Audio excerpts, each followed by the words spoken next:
Hi, I'm Tom Mendola. What I'm going to do today with you is go over something related to the rhythm course, which is called How to Use a Metronome. The rhythm course was developed by Jamie Faunt, and I taught for Jamie Faunt School for about, over 20 years. And Jamie has since passed away and left behind this great legacy of musical education, which is pretty unique. With my students that are on the rhythm course right now, sometimes they have difficulty adjusting to some of the clapping exercises, so that's why I'm doing this video, is to help them and also to give some information to drummers in general on how to create good time. What we do on the rhythm course is we have clapping exercises with the metronome and put those clapping exercises into drum applications related to each step of the rhythm course. The reason we clap is very simple.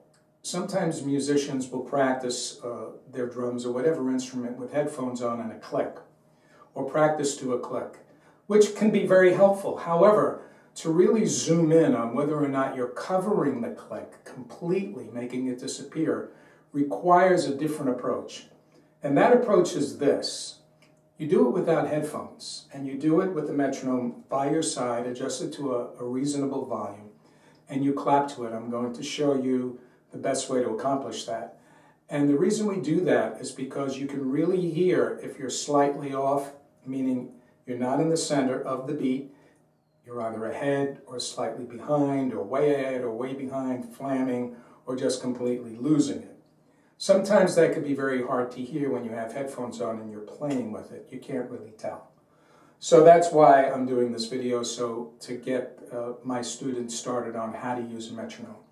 So it comes from this article that Jamie wrote, How to Use a Metronome. And there are 5 steps to creating good time. First of all, time starts. That's time starting. Then there usually is a count-off. Okay. Now that count-off can occur very rapidly in a professional situation. It can occur within 2 bars. Somebody say, okay, I'll give you 2 bars, and they count you in 2 bars, or 1 bar, or 2 beats, they give you 3, 4. Or in some cases, in shows and orchestras that I played in, the conductor will just say on the downbeat, they go boom, and you come right in, and because you rehearsed, you're supposed to know the tempo or the speed of the beats that you're required to play. And that leads me to one other thing, what the definition of a beat is. Many times musicians will say, let me hear that beat you're playing. They're referring to a repetitive pattern or groove, but I think because of misunderstandings about the definition of what a beat is, people have developed slang or misused the words or interchanged them. A beat is very simple. It's a pulse, like you have a heartbeat, that lasts. It's a sound, like these are beats.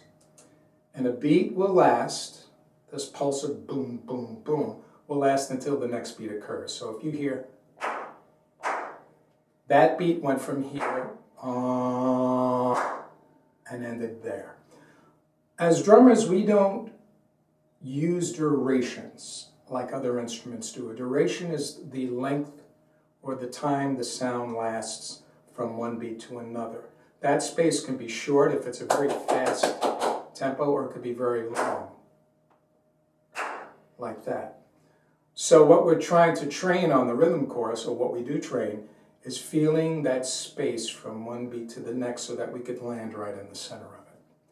And that sometimes can be difficult because we're not used to that. Other instruments like pianos or melodic instruments, they'll play like a la, and it makes it easier to feel the space from one beat to another. And we have exercises to fix that. So a beat will last from the time it's sound until the time it either another beat starts or it ends, and there's a rest. Now, time, the definition of time is just the playing of beats. This is time. Tempo is the speed. Those are the numbers you see on the metronome. Like in this case, the metronome default tempo I turned on was 120. 120 beats per minute. So time starts. Now we perceive in that count off right away. But here you can take your time. So how do we proceed?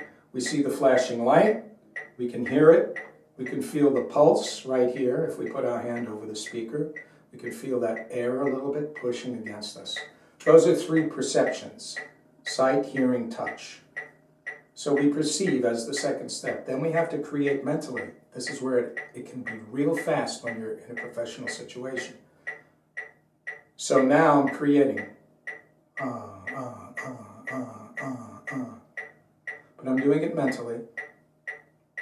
And then the fourth step is playing it. The fifth step should be agreement. Agreement in this case is that I'm covering the click. In a band, it means everybody's playing the same time together. And if they are, it's going to groove, it's going to feel good, right? It has this predictability to it, this safety that everybody could play together. When people don't agree, it feels very uncomfortable. Time started, perceived only, created mentally. Step 4, we're going to play it, and step 5, find agreement. I found agreement, I'm covering the click.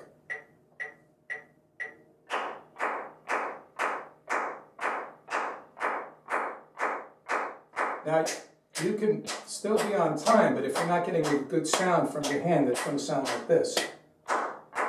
See, it went away. So what you want to do is get a good portion of your palm in here, the meatier part, and clap in here, because there's a little space where you can really grab some air and get it out of there, and it gives you a nice fat clap. But I'm not clapping really hard. You got to be relaxed.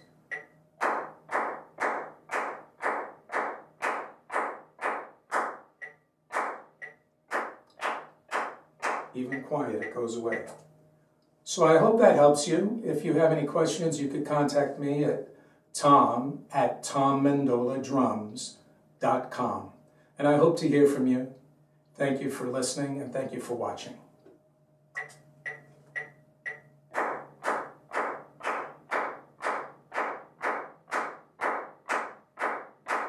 It's mental.